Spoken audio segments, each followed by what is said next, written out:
Hello everyone, welcome to Economics Window by Garima Singh.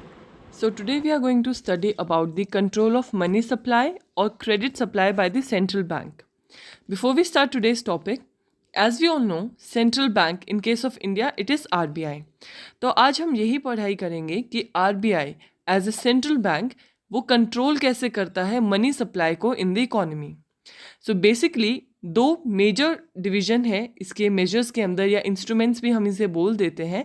One is quantitative and the other one is qualitative. When we talk about the quantitative, quantity की बात कर रहे हैं हम. Okay, सो जब भी RBI quantitative instruments या measures use करता है, it means it is focusing on the overall supply of the money in the economy.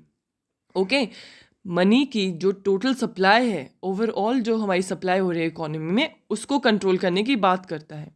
Way as when we talk about the quality और द क्वालिटेटिव इंस्ट्रूमेंट्स और the measures, here the bank focus on the selective sectors of the economy.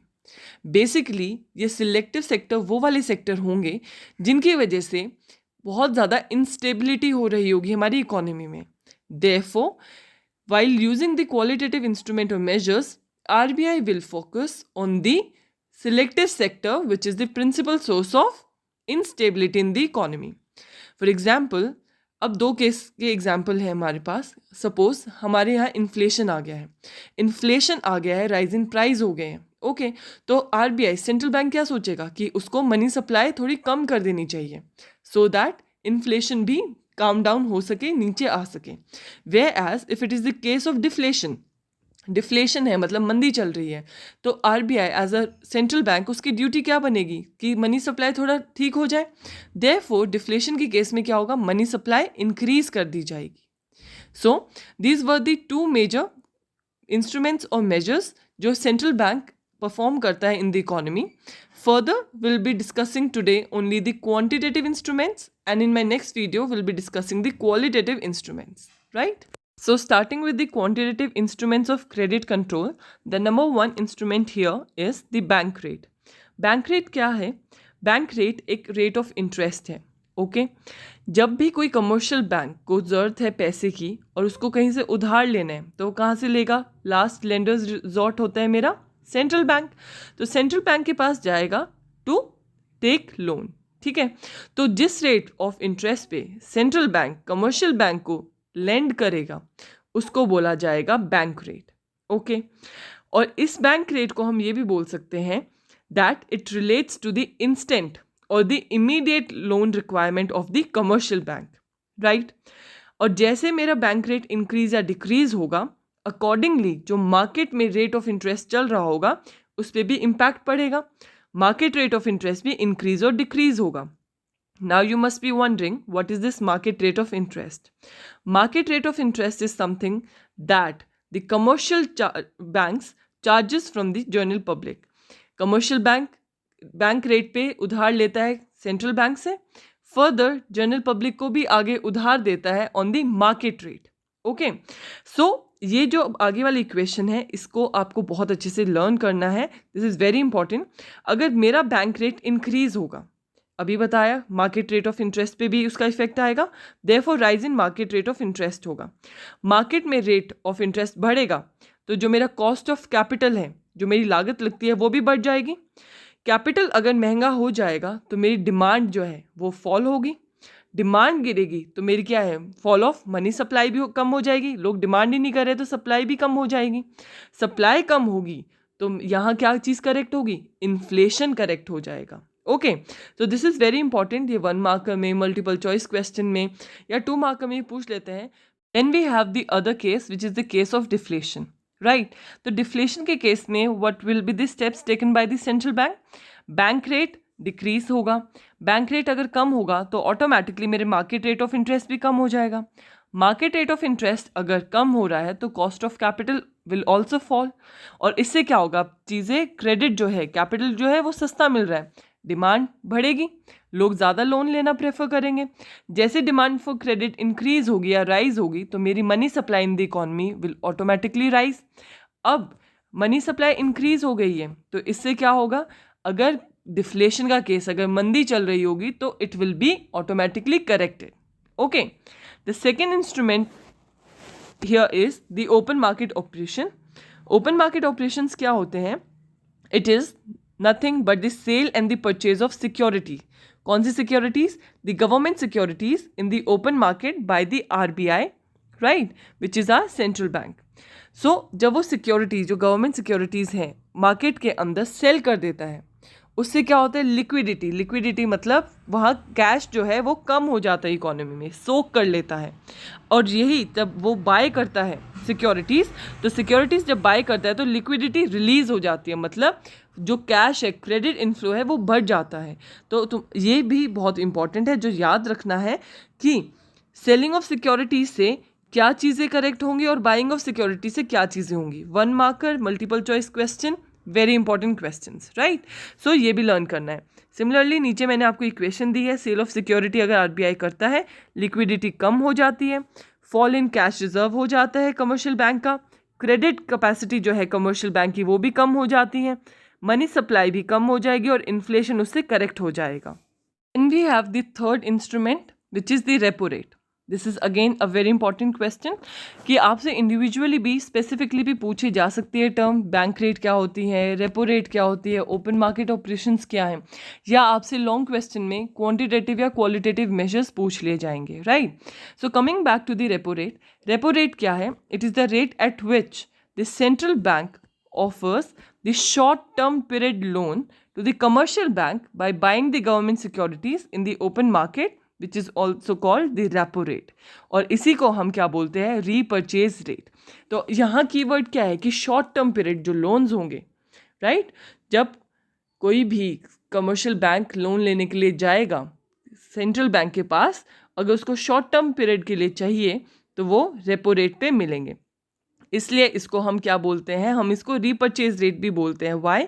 क्योंकि यहाँ वो अपनी government securities जाके RBI के पास रख देगा और बदले में लोन लेके जाएगा, और जब वो अपना लोन रिपे कर देगा तो अपनी सिक्योरिटीज़ खरीद लेगा. इसलिए हम इसको रीपर्चेज रेट भी बोलते हैं, right.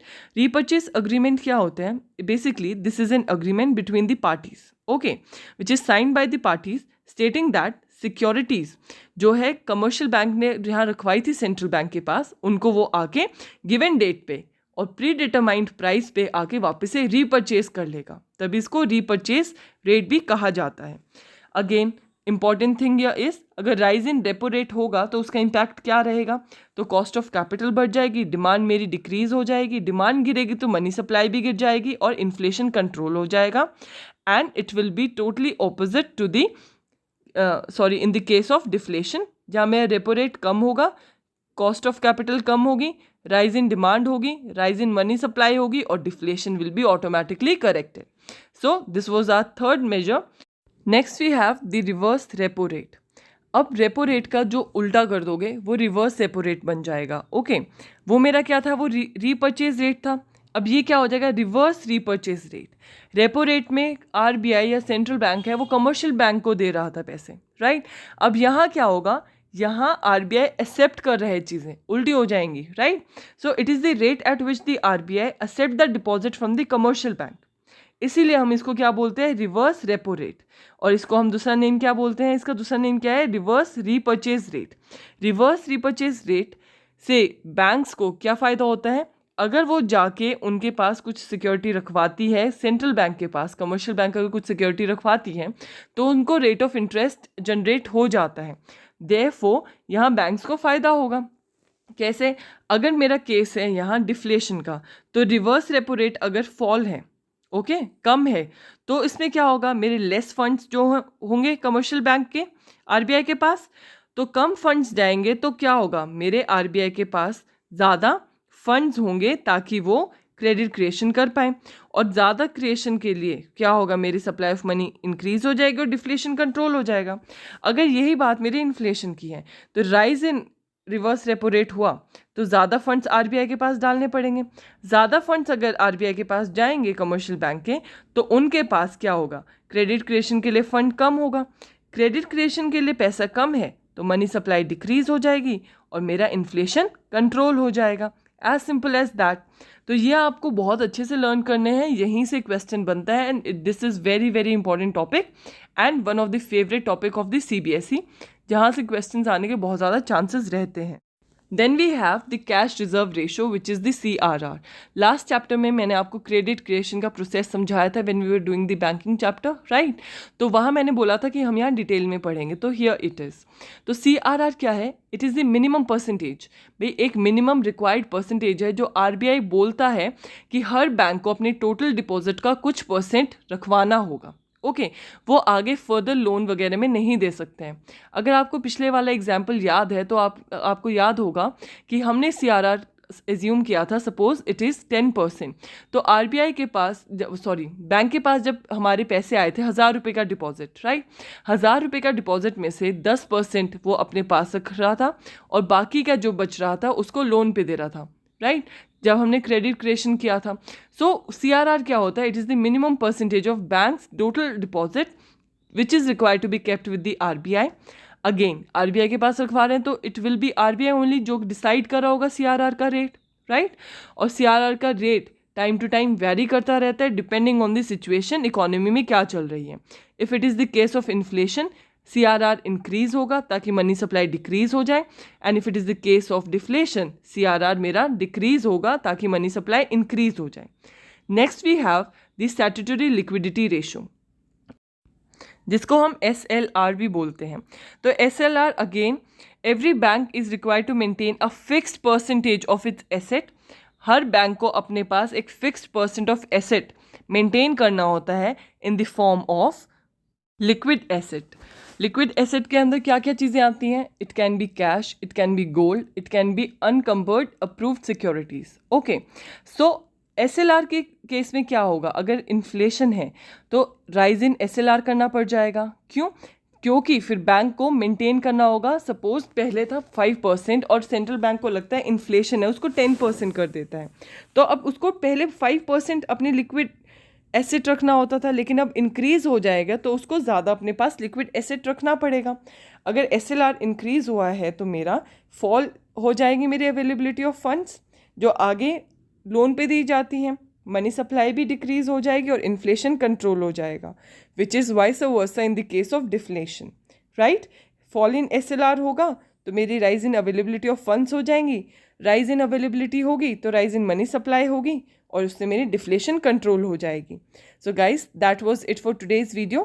Thank you for watching economics window by Garima Singh. Next part of this chapter will be posted shortly on my channel. Stay tuned.